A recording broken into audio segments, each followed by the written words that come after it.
et qu'il puisse monter Shakadosh Baruch Hu et que son âme puisse se rapprocher du trône céleste. Dites Amen ve Amen. Si vous êtes à la maison, dites-le avec les enfants, avec vos époux, s'ils ne dorment pas encore. Mais sinon, vous l'écrivez dans les commentaires. Hein. Et d'ailleurs, je vous rappelle qu'il est important de partager cette publication. Partager, liker, c'est important. Voilà. L'Echaim.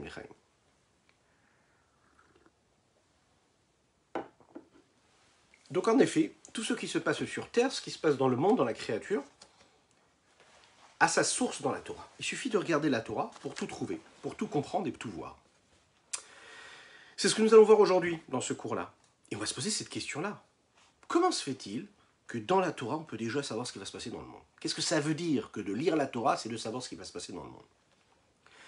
En fait, on est en train de nous dire ici, dans ce chapitre-là, qu'il y a un rapport réel entre la Torah et le monde.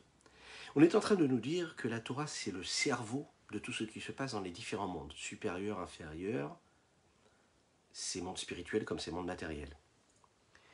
Vous vous en souvenez, vendredi, donc hier, nous avons parlé de ce principe-là, que l'âme et le corps étaient en connexion l'un et l'autre, et nous avons dit aussi que le cerveau qu'il y avait dans ce corps-là régissait tout ce qu'il y avait dans tous les différents membres du corps. C'était la base de tout.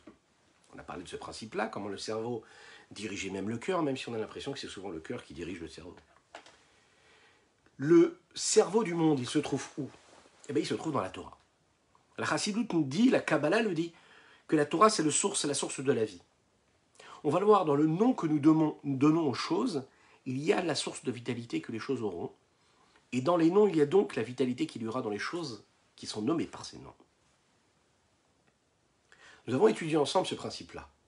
L'âme est au-dessus du corps. L'essence même de l'âme le dépasse. Elle dépasse toutes les limites des membres du corps. On l'a dit aussi que l'âme, c'était une entité qui était spirituelle et qui, par définition, n'avait aucun rapport, a priori, avec la matérialité et la grossièreté que le monde et le corps pouvaient avoir. Cet infini qui est reflété, qui émane de cette âme-là, spirituelle, se détaille en 248 petites parties, qui sont les membres du corps, de manière égale, nous l'avons dit, à la tête comme aux pieds. Ensuite, il y a les forces de cette âme-là qui se révèlent. C'est-à-dire, à part le fait que l'âme et ses 248 membres, c'est-à-dire ses 248 moyens d'expression, elle a donc ces 248 qualités potentielles qui, quand elles descendent sous une forme ou une autre, eh bien, elles vont donner naissance à une couleur, à une forme, à une quantité, à une certaine forme de vitalité. Et on l'a vu, ça se traduit très bien dans les différences qu'il peut y avoir, dans la vitalité qu'il y a, dans la capacité que l'on a de voir, celle d'entendre, celle de pouvoir marcher, etc. Bien sûr, le principe de base, c'est de dire que toujours le moar, le cerveau, il est avant tout. C'est lui qui donne l'inspiration de base. C'est lui qui inspire ces 248 traits de caractère et, en réalité, bien de définition qu'il y aura dans le corps. Mais on est d'accord que tout se trouve à la base dans le cerveau. Donc, si vous voulez, ça s'exprime en 3 parties et en 3 niveaux. Première chose d'abord, le cerveau. Le cerveau reçoit en premier la vitalité de l'âme, ce qui va lui permettre de mettre en mouvement Chokhma, Bina, Da'at, les 3 niveaux intellectuels qu'il y a dans son cerveau. Bien avant que les membres puissent le recevoir, le cerveau, lui, reçoit tout ce qui provient de l'âme. Ensuite, dans le cerveau, il y a la globalité de la vitalité qui est censée aller dans chacun des membres. En 3e mouvement, il y a donc cette énergie qui vient et qui provient du cerveau, donc cette énergie, cette vitalité spécifique qui va aller dans chaque membre en fonction de ce qu'il est et ce qu'il est censé être. C'est la raison pour laquelle ce cerveau-là maîtrise tous les membres et que c'est aussi la raison pour laquelle le cerveau ressent tout ce que les membres peuvent recevoir. Il suffit de se cogner le petit doigt de pied sur la table, au coin de la table ou du lit, et puis qu'est-ce qui souffre? C'est pas le pied, c'est le cerveau qui souffre, qui sent la douleur. L'Echaim. Alors, de la même manière qu'il y a cette connexion entre l'âme et le corps, il y a aussi la même chose, le même mouvement qui se crée entre Akadosh Baruch Hu et le monde. Comment? Il faut savoir que l'essence même de d'Akadosh Baruch Hu, c'est-à-dire l'infini du Saint béni soit-il qui se révèle dans ce monde-là, on l'imagine bien, dépasse le monde, puisque le monde, c'est un monde qui est voilé. Tout ce que nous voyons ici-bas sur Terre, c'est quelque chose de voilé. Ça cache ce qu'il y a. Vous savez ce qu'il est dit? Le Rabbi de Lubavitch le dit d'ailleurs dans un des textes des Mahamarines qu'il prononce, qu'il a prononcé il y a quelques années, justement sur la paracha de Ber Bechukotai. Il dit qu'en fait, vous savez, il est dit comme ça, Kol hanechalim olchim alayam vayam en numale. Tous les fleuves vont à la mer et la mer n'est pas remplie. C'est-à-dire quoi? C'est-à-dire que tous les fleuves que nous voyons sur Terre, toutes les sources d'eau, toutes les chutes d'eau que l'on peut voir dans les plus belles des montagnes, à la base, ça vient de l'eau, et puis ça retourne vers l'eau. D'accord? Donc ça va toujours à la mer. La question qui se pose ici, que le rabbi rappelle là-bas, qui pose, il dit, mais c'est quand même curieux. On sait que toutes les sources d'eau vont à la mer, et que la mer est remplie de cette eau, et ça ne suffira jamais, puisque c'est sans arrêt en train de se remplir, de se vider. D'accord? Est-ce que vous avez déjà goûté l'eau de la mer? Bon, il y a ce goût salé dans l'eau de mer. Pourtant, dans l'eau de source, il n'y a pas de goût salé. Et pourtant, l'eau qu'il y a dans les sources, à un moment, ira dans la mer ou proviendra de la mer. Comment se fait-il que l'eau de la mer est salée et que l'eau de source n'est pas salée? On explique qu'en réalité, cette eau-là, elle fait un voyage. Quel voyage elle fait? Quand elle vient de la mer, elle est salée, ensuite elle passe par les profondeurs de la terre. Et quand elle passe par les profondeurs de la terre, elle perd son sel et elle s'adoucit. Du fait que quand après elle va dans une source d'eau, dans une chute, dans un torrent, dans une montagne, eh bien cette eau-là ne sera plus salée, elle sera donc adoucie. Nous avons donc là ici tout ce processus qui adoucit, qui enlève le sel, qui décèle, si vous voulez, l'eau. Qu'est-ce qu'on voit ici? On dit que le rabbi l'avait expliqué, il dit c'est un petit peu la même chose qui se passe avec Akadosh Baruch Hu. Akadosh Baruch Hu, il se dévoile sur terre. Il est totalement dévoilé, et pourtant on ne le voit pas. Qu'est-ce qui s'est passé? Pour faire en sorte que nous puissions saisir la divinité, eh bien ce processus-là, en réalité, que la terre fait, c'est-à-dire qui va voiler quelque part ce que Hachem est, c'est-à-dire cette grande force d'infini, et qui ne va révéler que ce que nous pouvons recevoir, nous, en fonction de ce que nous sommes, nous, notre capacité.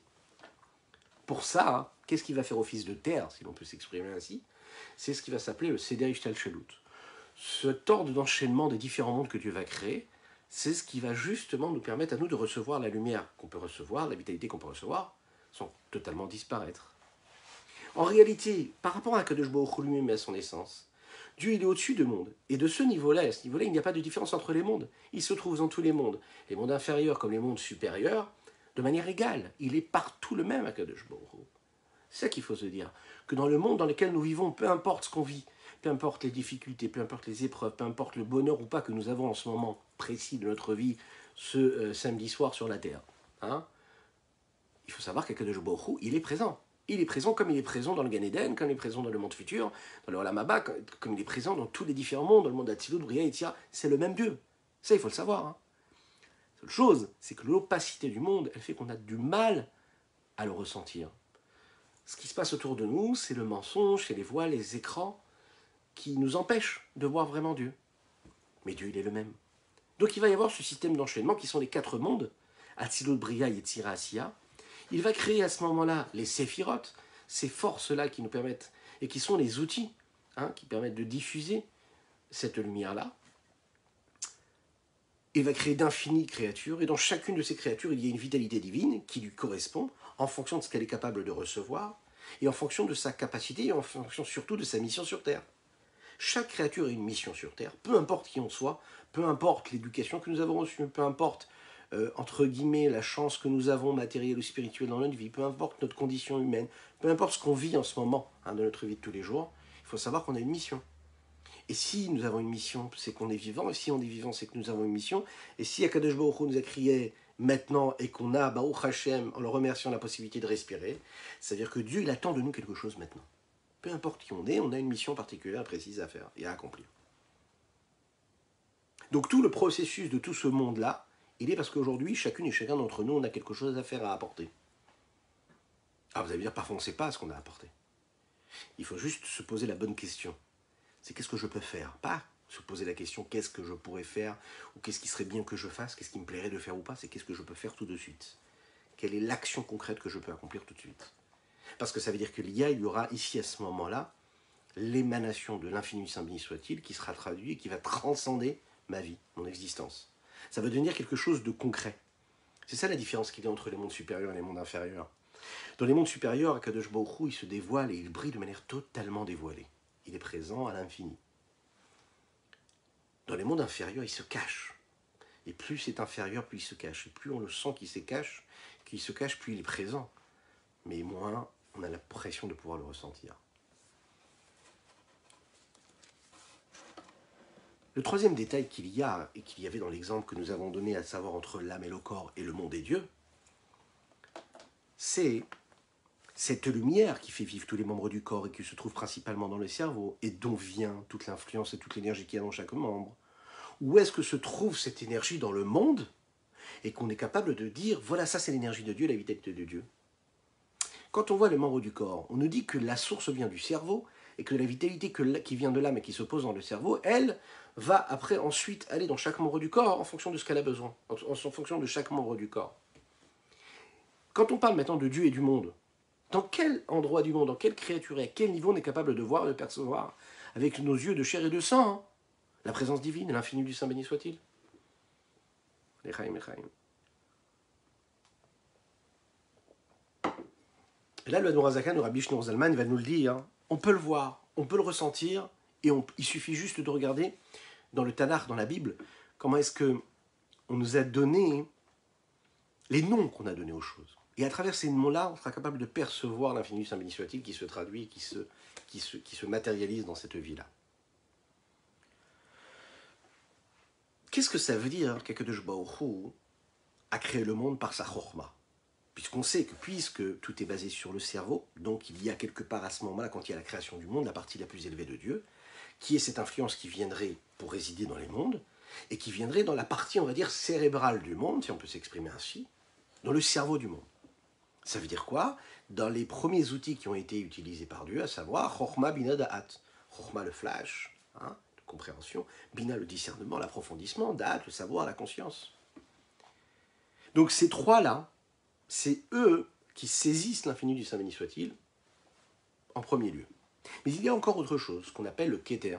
Le Keter, c'est ce qui dépasse même, comme une couronne qui dépasse la tête, donc qui dépasse même Chochma, Bina, Da'at, ces différentes séphirotes-là. C'est donc là, ici, à ce moment-là, la Chochma, la sagesse de Dieu, qui est la source de l'influence de tous les mondes, et que c'est à l'intérieur de cette source-là que se trouve l'essentiel même de l'influence de Dieu, puisque nous lisons quand Dieu il a créé le monde, comment est-ce qu'il a créé le monde? Kulam bechorma asita, Kadosh Baruch Hu, il a créé le monde avec la sagesse. Il les a fait avec la sagesse. Et alors? C'est-à-dire que la source de chaque élément du monde, elle provient de la sagesse, mais pas juste une sagesse, ce qu'on appelle la Chorma Ilyona, qui est la sagesse suprême, supérieure. Qu'est-ce que c'est véritablement la sagesse de Dieu? Parce que Dieu est au-dessus de la sagesse, qu'est-ce que ça veut dire que Dieu est sage? Alors, on n'a pas besoin vraiment de définir ce qu'est sa sagesse, puisqu'on a le mérite, Baruch Hashem, qu'Akadosh Baruch Hu nous a donné différents éléments qui nous permettent de percevoir sa sagesse.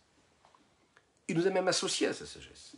Il nous a dit, vous savez que parfois vous allez aller sur un terrain et vous allez me rencontrer sur ce terrain-là. Et quel est ce terrain-là, dans lequel on est capable de rencontrer Akadosh Baruch Hu? C'est la Torah et les mitzvot. Il nous dit, allez étudier la Torah et les mitzvot. Quand vous allez étudier la Torah et les mitzvot, vous allez étudier avec quoi? Avec votre sagesse. Et si vous étudiez avec votre sagesse, vous allez rencontrer ma sagesse qui est dans l'étude de la Torah que vous êtes en train d'étudier. Quand on est capable d'étudier l'expression de la sagesse de Dieu, à travers un texte d'étude, du Talmud, de Chassidut, de Kabbalah, d'Halakha, il en ressort que quoi? Que la Torah, c'est le cerveau, la source de l'influence qu'il y a dans tout le monde. C'est la raison pour laquelle les Chachamim disent, dans différents endroits de la Torah, Istakel beoraita, ou bara alma, que Dieu a regardé la Torah, et ensuite il a créé le monde. C'est-à-dire que tout ce qu'il y a dans le monde, dans la créature, provient de ce qui a été écrit dans la Torah. Aolam nivra bishvil la Torah, le monde il a été créé pour la Torah. Pourquoi? Parce que de la même manière que l'âme a été créée pour le corps, et le corps il a été créé pour l'âme, alors la même chose. Akadosh Baruch Hu, quand il a créé le monde, il a créé la Torah. Et la Torah elle a besoin du monde parce que qu'est-ce qui nous permet de comprendre le monde, de voir le monde et de le vivre? C'est parce qu'on le voit à travers les mots et la perception que la Torah peut nous en donner. Sinon, c'est un monde de mensonges. Sinon, c'est un monde qui n'est pas compréhensible. Sinon, c'est un monde qui est ténu, c'est un monde qui est dur, c'est un monde qui est féroce, qui est terrible. Pour que ce soit un monde qui en vaille la peine d'être vécu, pour que ce soit un monde qui en vaille la peine de se battre pour lui, d'en faire quelque chose, eh bien, il faut le regarder avec les lunettes de la Torah. Parce que la Torah, c'est le cerveau, donc l'âme, et puis le monde, c'est le corps.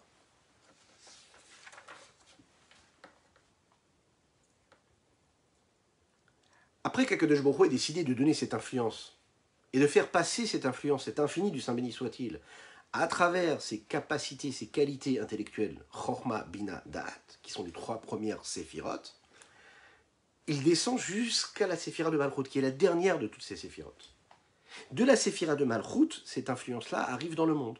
C'est-à-dire que cette influence-là n'éclaire pas de manière droite et directe, et ne s'inspire pas directement des séphirotes de Chabad, Chorma, Bina, Da'at dans le monde, mais avant tout, il y a une influence et une vitalité précise et bien définie qui se crée en fonction de la source des mondes. Cette source-là, c'est ce qui permet concrètement au monde d'avoir la vitalité qu'il a besoin. Pour essayer de comprendre un petit peu ce que cela veut dire, on peut prendre l'exemple de la parole qu'on utilise pour parler avec une autre personne, pour partager. Lorsqu'un homme parle avec son prochain, il est en train de lui donner quelque chose. Il lui donne ce qu'il ressent, ce qu'il a compris, et qui, en fait, traverse son âme. Mais avant de donner ce qu'il a comme impression et de partager avec lui, et partager avec autrui quelque chose, il faut que le message puisse passer déjà par le cerveau. Du cerveau, ça passe vraiment par l'âme, donc l'âme qui passe dans le cerveau qui, lui, va traduire cela en une émotion. Et avant cela, cette qualité, ce trait de caractère va s'inspirer donc de ce que le cerveau va lui dicter. Ensuite, le message va être transmis encore une fois au cerveau, qui le cerveau, lui, va chercher un outil qui est à la disposition de ce cerveau-là, de cet intellect, à savoir la parole, et la force de la parole, le potentiel de parole qui va être mis en route, c'est lui qui va devenir le messager de ce message-là. Donc en réalité, si on regarde bien ici, le cerveau lui fait office d'intellect, par définition.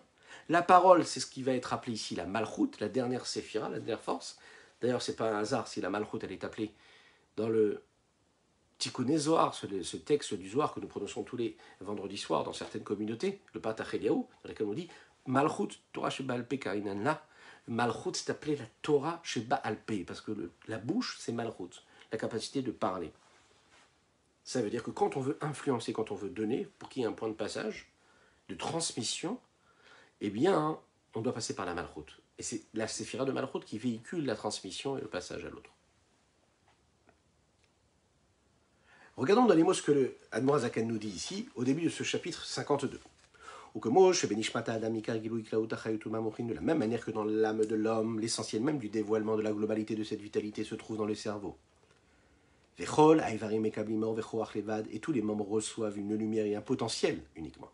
Hameir, la Mim Kor Gilou Yachayut Sheba Mochin, qui va les éclairer, qui provient de la source de dévoilement de la vitalité qui se trouve dans le cerveau.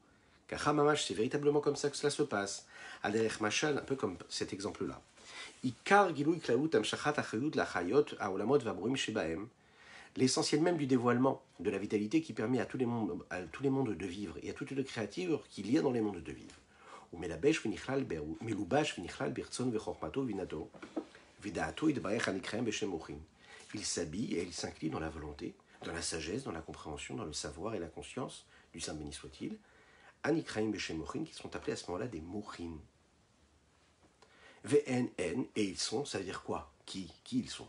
Eh bien, la volonté de Dieu, la sagesse de Dieu, la compréhension de Dieu, le discernement, l'approfondissement, le savoir et la conscience. Amelubashim Batoro Mizotea, ceux qui sont habillés en fait dans la Torah qu'on étudie ou dans les mitzvot qu'on accomplit. Et le dévoilement global de cette lumière-là qui descend, c'est la source de leur vitalité. Ashera Olamot Mekabelim, que tous les mondes reçoivent, Kolichad Bifratout, chaque monde en particulier. Rak Hara Mitpachetet Umira Bimkorze, c'est seulement juste une lumière et un reflet qui influence et qui éclaire et qui provient de cette source-là. Qui dit Mion Or Amitpachet Mashemesh Aderech Machal, un petit peu comme la lumière qui provient du soleil. Et bien sûr, ce n'est pas tout le soleil que nous voyons, c'est un reflet de cette lumière-là. Ou bien l'exemple que l'on peut donner des forces des membres du corps et qui proviennent du cerveau.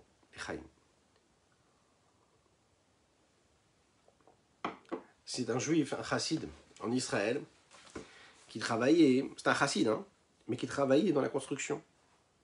Et en fait, toute sa journée, c'était quoi? C'était de lever, de porter des blocs de béton. Ce chassid-là s'appelait Chaim Moshe Alperovitch, un chassid. Et en fait, qu'est-ce qu'il faisait toute la journée? Eh ben, il portait des blocs de béton, il les mettait d'un endroit à l'autre, il faisait les chantiers, et puis il travaillait très très très dur. Un jour, on est venu le voir, on lui a dit, vous êtes appelé au bureau du directeur, le patron, le boss veut vous voir. Bon, lui, il est très sérieux, donc il n'a pas peur du tout. Il se dit, il n'y a pas de problème, tout va bien se passer, mais bon, j'espère que tout va bien se passer, qu'on ne me reproche rien du tout, j'espère qu'on ne va pas me renvoyer. Non, le boss a quelque chose de magnifique à lui annoncer, et il est là pour lui dire qu'avec toute cette expérience qu'il a acquis, eh bien, on a envie de lui proposer une place, une belle place. Étant donné qu'il a travaillé dur pendant toutes ces années, qu'il a été fidèle à la société, on va lui donner une place dans les bureaux, et on va lui donner la possibilité de diriger les projets, en étant assis toute la journée devant des ordinateurs, et diriger les chantiers de cette façon-là. Il les regarde comme ça, écoutez bien ça, c'est magnifique. Il les regarde comme ça et il dit, non, je suis désolé, je vais devoir refuser. Il dit, quoi, vous voulez refuser? On vous donne une place avec un bureau, des ordinateurs, vous avez la possibilité de réfléchir tranquillement, sereinement, donner des ordres, vous ne salissez plus les mains, vous ne portez plus, juste vous devez être concentré, travailler, préparer vos plans, etc., les équipes. Il dit non. Pourquoi non? Il dit parce que moi quand je travaille et que je porte le béton, c'est mes mains qui travaillent et ma tête elle reste libre. Et avec ma tête, je peux étudier la Torah, je peux réfléchir à la Torah, à Chassidut, à la Kabbalah. Si demain je dois m'arrêter de travailler avec mes mains, je vais devoir travailler avec ma tête, puisque je suis assis à un bureau, je travaille avec ma tête, puisque c'est plus mes mains qui travaillent. Et si c'est ma tête qui travaille, comment je vais faire pour étudier la Torah en même temps? Imaginez un petit peu, c'est une histoire vraie, hein. Et donc il a refusé la place qu'on voulait lui donner. Vous voyez un petit peu ce que ça veut dire. Ça veut dire qu'en réalité, on peut vivre dans la vie de tous les jours, on peut travailler avec les mains, mais notre tête, elle est où? Le moar, c'est ce qui nous attache à Dieu, c'est l'infini du Saint béni soit-il qui se révèle dans notre cerveau. Notre cerveau, il faut le garder limpide, froid, clair, sain, kadosh, pur.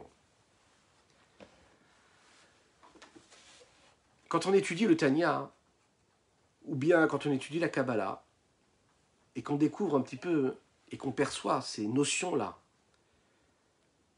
et on voit différents noms qu'on donne, et différentes appellations qu'on donne à différentes choses, pour définir des notions, des mondes, des différents niveaux de spiritualité. On leur donne des noms. Par exemple, quand dans la Kabbalah, on nous parle, vous savez, des différents attributs. L'attribut de Chesed, l'attribut de Gevura, la bonté, la rigueur. Ce sont des vertus qui ont déjà été rappelées par les Chachamim comme étant réellement dans la Torah déjà des vertus qui existent. Ce n'est pas juste la Kabbalah qui les a inventées. Ça va tirer sa source dans la Torah elle-même. Par exemple, on sait que dans la Torah, il y a le nom de Havayé et le nom de Elohim. Yud Kevavke, c'est le nom d'Havayé, et le nom de Elohim, c'est le nom d'Elohim. On sait que Dieu, il a différents noms, différentes appellations. Rashi explique que, dans la Torah, hein, pas dans la Kabbalah, Rashi explique que quand on emploie le mot Yud Kevavke Havayé, ça veut dire qu'on parle ici du Chesed, de la vertu de bonté, et quand on emploie le nom de Elohim, alors ça veut dire qu'on est en train de parler de la vertu de rigueur, d'Elohim. Chachamim nous disent qu'en fait, il y a 7 noms d'Akadosh Baruch. Pourquoi est-ce qu'il y a besoin de ces 7 noms? La Torah Takabala, elle fait un ordre à tout cela, et elle nous explique que chaque nom représente une forme de vertu, de trait de caractère divin. Et donc, à part ça, il y a 3 séphirotes qui, elles aussi, sont ce qu'on appelle Chochma, Bina et Dahat. La même chose, le Midrash nous dit que la Neshama, par exemple, elle a 5 noms. Nefesh, Ruach, Neshama, Chaya, Yechida. La source de tout cela, c'est dans différents endroits du Tanakh, de la Bible. C'est pas juste comme ça que le Midrash nous le dit ou que la Kabbalah en parle. Dans le Tanakh, on voit qu'il y a ces 5 noms de l'âme. Et pourquoi est-ce qu'on a besoin de ces 5 noms? La Kabbalah nous explique que ces 5 noms reflètent les 5 niveaux que l'âme a. Et ces 5 niveaux-là vont prendre forme et vont prendre même le fond de ce qu'ils sont en fonction des différents mondes et des différents attributs qui vont se révéler à travers ces forces de l'âme-là. L'âme a donc ses forces différentes, et dans chacune et chacun d'entre nous, cette âme-là va se révéler de cette façon ou d'une autre façon en fonction de l'état et de ce qu'on est en train de vivre. On sait qu'aussi, par exemple, la Shrina, elle a 8 noms.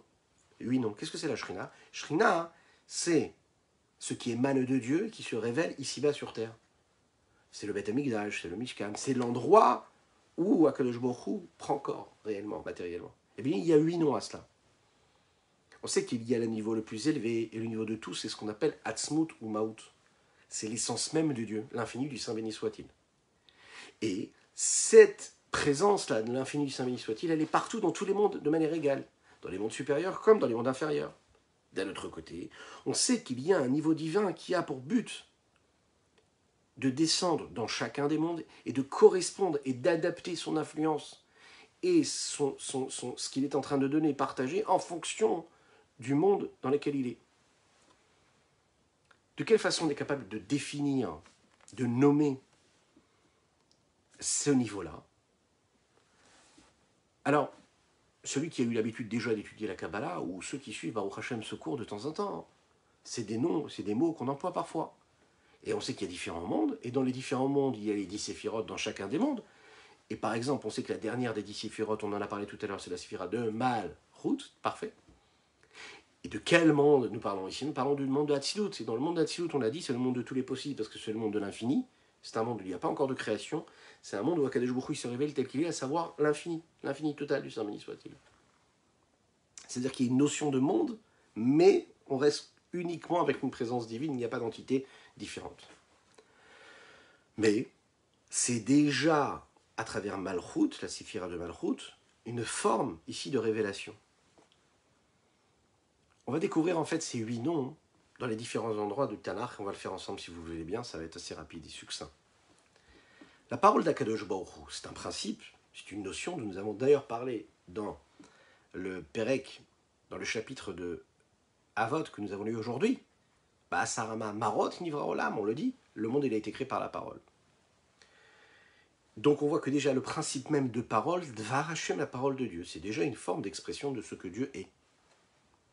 La parole de Dieu, c'est la source de l'influence de vitalité qu'il peut y avoir dans le monde. Étant donné que le monde a été créé par la parole, alors à ce moment-là, le monde peut avoir une vitalité. Quelle bénédiction nous prononçons quand on consomme un verre d'eau, quand on consomme un petit carré de chocolat. Baruch ata Hashem Elokeinu melech haolam, shehakol niya bidvaro. Béni sois-tu Dieu, deviens cette source de bénédiction, révèle-toi à nous, dévoile-toi. Dieu qui, shehakol niya bidvaro, tout a été, tout est devenu, tout a pris forme, bidvaro, par sa parole.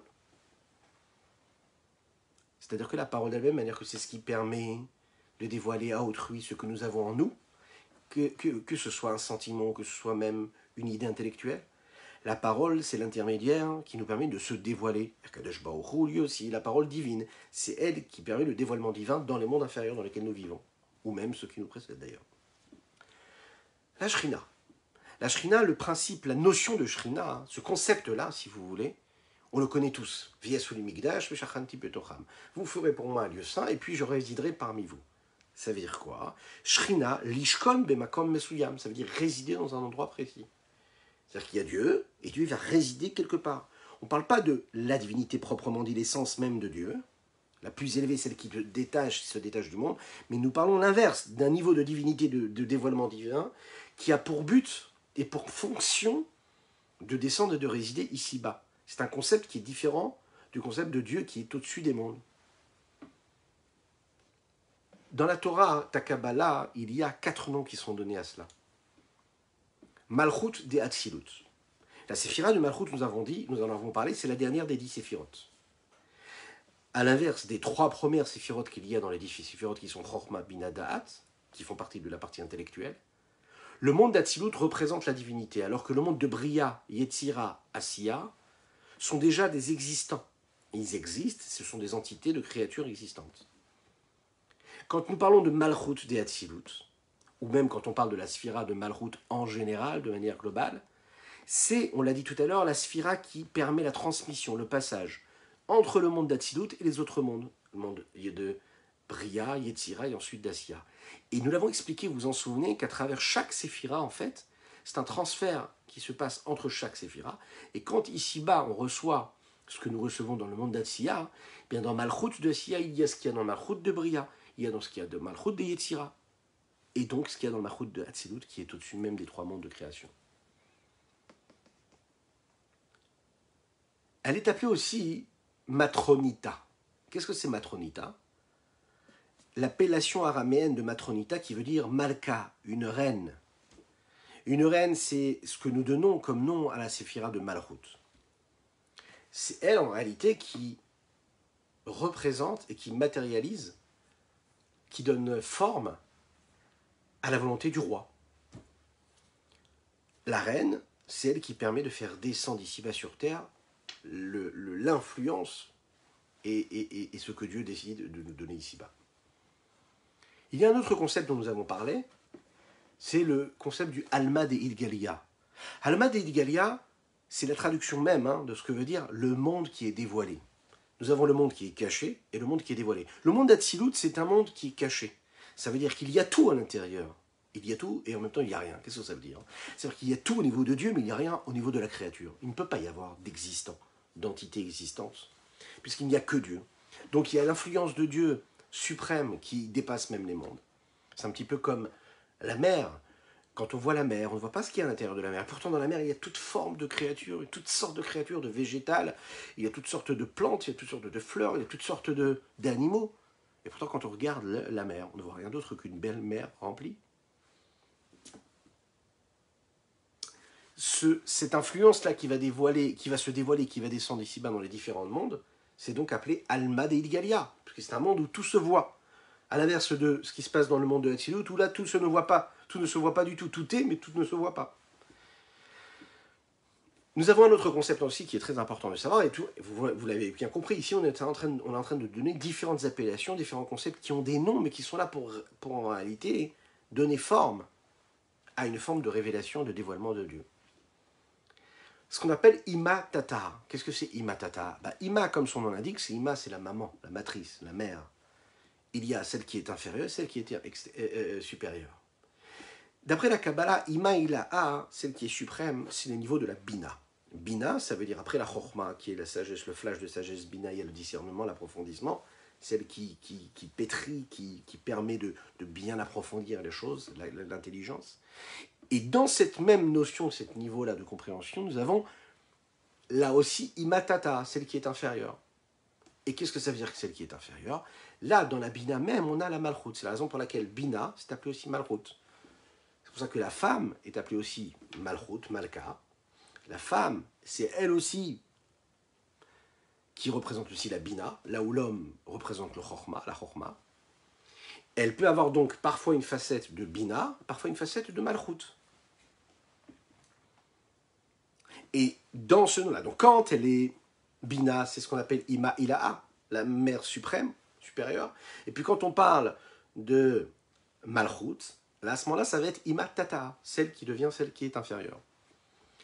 Ce nom-là fait allusion au fait que dans le niveau de Malchut, il y a une forme d'influence et de vitalité très très profonde, très particulière, très définie, très précise, et qui donne à chaque créature qu'il y a dans le monde une forme de vitalité qui lui correspond en fonction de ce qu'il est. Autrement dit, quand parfois on a l'impression de recevoir quelque chose que l'autre n'a pas, alors c'est de là que naissent tous les grands problèmes qu'il y a dans ce monde de mensonges, c'est qu'on se dit, mais pourquoi lui il l'a, et pourquoi moi je ne l'ai pas? Et un homme, il peut perdre sa vie, chasvé shalom, perdre le bonheur qu'il a, puisqu'il ne voit même plus ce qu'il a autour de lui, puisqu'il regarde ce que l'autre a, et parce qu'il regarde ce que l'autre a, alors il se dit, moi aussi je devrais avoir. Il ne se contente pas de ce qu'il a. Et donc ça fait naître quoi chez lui? De la jalousie, du désir, de l'envie, de la haine. Enfin, tout ce qui est de plus négatif dans la vie d'un homme, ça vient de cela en réalité. Et si on regarde bien ici, pourquoi est-ce qu'il a un problème? Parce qu'il oublie que tout ce qu'un homme reçoit, il le reçoit en fonction de ce que lui doit recevoir. Ce que tu reçois comme influence, que ce soit une richesse matérielle, que ce soit une richesse spirituelle, comme on l'a dit tout à l'heure, chacun il a sa mission. C'est-à-dire que chacun il a sa mission. C'est-à-dire qu'il y a une énergie précise qui correspond à ce réceptacle. Dieu, il a créé ces milliards de créatures, que ce soit dans le minéral, le végétal ou l'animal ou l'homme. On a tous une différence. On est tous uniques en tant que créature. Il n'y a personne qui peut remplacer une autre créature. Chaque créature a sa mission. Ok. Donc s'il y a une créature, il y a une vitalité qui correspond à cette créature. Cette énergie-là, elle te correspond à toi. C'est pas l'énergie que l'autre va recevoir, c'est une énergie que toi tu as. Alors, le mensonge du monde est fait que toi tu penses que tu es comme l'autre, et que l'autre il est comme toi, et que comme l'autre il a ci, et que toi tu n'as pas ça, alors tu te dis, il te manque quelque chose, mais tu n'as pas compris qu'en réalité, ta vitalité, ta mission sur Terre, c'est de faire avec ce que tu as reçu, parce que ton réceptacle, il doit recevoir cette vitalité, pas une autre vitalité. Parce que ta vitalité à toi, ta mission sur Terre, c'est de recevoir ça, et que quand tu vas recevoir ça, ben, tu auras le vrai bonheur. Et si tu reçois ce que l'autre il va recevoir, ben, malheureusement, tu n'auras pas tout ce que tu dois recevoir toi aussi. Et donc tu auras des complications, Chas v'Shalom, dans les autres domaines de ta vie. Mais comme on est un peu, enfin dommage, un peu idiot parfois, donc qu'est-ce qu'on fait? On se dit non, je place mes valeurs, je place mes repères, mes barèmes, en fonction de ce que la société m'impose, ou ce que mes amis, mon entourage m'imposent. Et je me dis, c'est en fonction de ça que je peux savoir où est-ce que je me situe, et c'est ce qui doit nourrir mes rêves, mes ambitions, etc. Alors que c'est totalement faux. Ce qu'on est en train de nous dire ici, c'est que par la séphira de Malchut, chaque créature va recevoir, en fonction de ce qu'elle est, un peu comme, c'est pas un hasard si on donne l'exemple de la maman, comme une maman qui va donner à ses enfants ce qu'ils doivent recevoir. Elle va donner à chacun ce qu'il a besoin de recevoir. Le bébé, on ne va pas lui donner à manger comme on donne à celui qui est plus grand. Et puis celui qui est plus grand, on ne va pas lui donner à manger comme on va donner à celui qui est adulte. On ne va pas lui donner de la même manière, on ne va pas lui parler de la même manière. Si on se met à parler de la même manière à tout le monde, à n'importe quel enfant, en fonction de son âge, en fonction de ses traits de caractère, ça devient la catastrophe. Quand est-ce que c'est la catastrophe? Quand on n'est pas capable d'adapter notre message, d'adapter notre influence, d'adapter l'énergie, d'adapter notre message à celui qui reçoit le message. Le bonheur et l'harmonie, c'est quand on adapte le message en fonction de la personne qui doit recevoir le message. C'est toute l'histoire du monde. Et cette histoire-là, elle commence quand Malchut, la séphira de Malchut, donne son énergie à chaque réceptacle. Et chaque réceptacle reçoit ce qu'il doit recevoir, comme une maman qui donne à son enfant ce qu'il doit recevoir, en fonction de ce qu'il doit recevoir.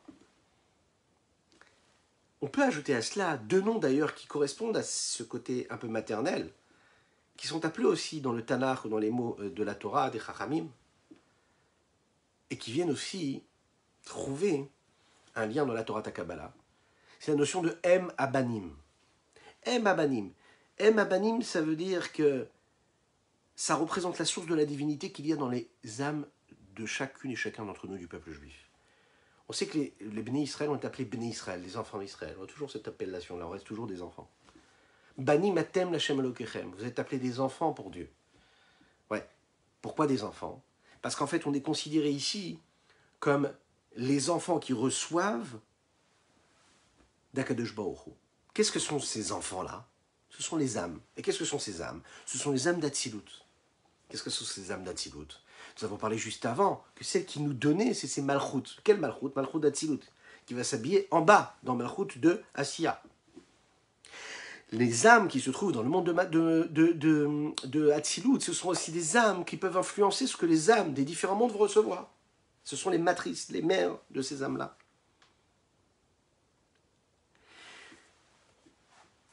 Knesset Israël, c'est aussi cette appellation qu'on nous donne au peuple juif. Qu'est-ce que c'est la Knesset Israël? Knesset Israël, c'est l'Assemblée d'Israël.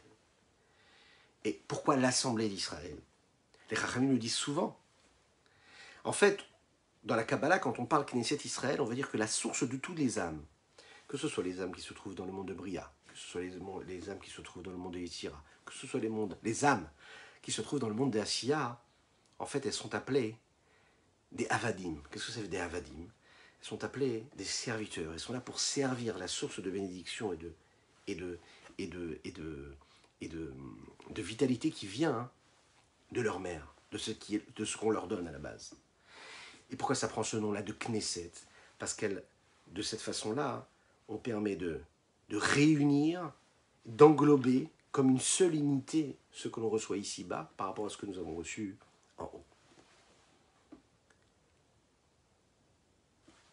Le secret de ces noms-là, de toutes ces appellations que l'on voit, donc dans le Tanakh comme dans la Kabbalah, prend tout ce sens dans les mots que le Admorazaken ici va choisir.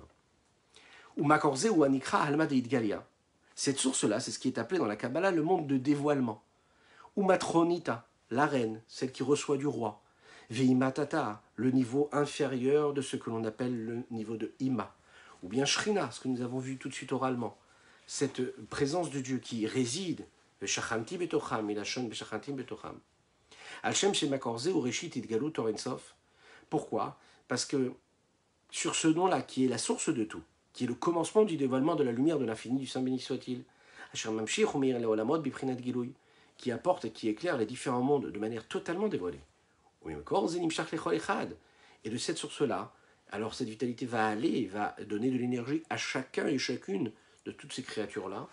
À Orvachayot Prati, à Raoulo, cette lumière et cette vitalité précise et particulière qui lui est réservée, qui lui correspond. Elle va résider, cette lumière-là, cette vitalité, parmi eux, en eux, pour les faire vivre. C'est la raison pour laquelle Nikra Em Abanim, c'est la raison pour laquelle on prend cette appellation-là de Em Abanim. Em, la maman des enfants, pourquoi?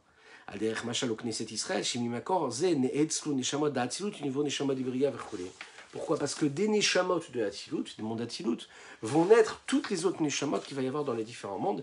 Ils vont s'inspirer du niveau des Neshamot qu'il y a dans le monde Hatzilut, qui est un monde en réalité où Dieu est au-dessus même de toutes les limites. Voilà ce qu'on pouvait dire aujourd'hui. Dans les petites choses, il y a énormément d'énergie divine, sachez-le. C'est ce que nous avons vu ce soir. Je vous souhaite une super semaine, Shavua Tov Mazal Tov, d'excellentes nouvelles. On a donc conclu notre petite partie de Tania du jour. N'hésitez pas à partager, n'hésitez pas à commenter. Dites-nous Shavua Tov, souhaitez-nous bonne semaine. Souhaitez-vous à toutes et tous, si vous êtes en replay, continuez aussi à nous dire Shavua Tov, un coucou pour Montréal et Toronto, pour les francophones qui nous regardent. Je ne vous le dis pas tous les jours, mais je pense bien sûr à vous. Nous avons étudié les Unishmat Chaim Ben Sultan Abodbol, Zichron Livracha. Nous avons étudié, je vous souhaite aussi, et je vous invite à dire Amen Amen, une belle bénédiction pour Menachem Mendel Ben Messaouda, ainsi que Shalom Dovber Ben Messaouda, qu'Akadosh Baruch Hu leur envoie une opulence matérielle et spirituelle dans tous les domaines, une bénédiction à l'infini. J'attends vos Amen Amen, hein, chez vous à la maison ou dans les commentaires. Que Dieu vous bénisse, et je vous dis donc à très bientôt.